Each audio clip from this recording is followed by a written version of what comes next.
Race day, tamad bumangon. Madalas dati kapag 2 a.m. pauwi pa lang ako ng bahay. Ngayon, gantong oras na kailangan gumising. Ano ba yan? 3:30 kasi yung registration sa Intramuros, tapos yung gun start ng race namin 4:30. Gahan na din para sure ang parking at di hassle.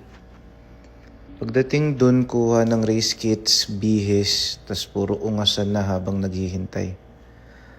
Hanggang sa wala na kaming magawa kaya nag-warm up na lang kami. Yun pala, may warm up na sayawan palang mangyayari talaga. After nun, start na ng race. Cool din. Feeling historic route kahit asfalto naman yung kalsada. Naka-4 na ikot kami dun. Sa third lap, akala ko tapos na kaya sinagad ko na pace ko. Sabay may humarang, kulang pa pala ako ng isa. Sobrang bagal ko tuloy sa last lap. After ng race, may araw na. First fun run ko to kahit na ba nag-triathlon ako last time. Simple lang pala. Takbo, kuha freebies, tas uwi na. Masaya din pala gumastos para magpakapagod. Dati kasi di ko maintindihan. Parang dumadali lahat ng bagay kapag sinasanay mong pahirapan sarili mo. O sige, yun lang.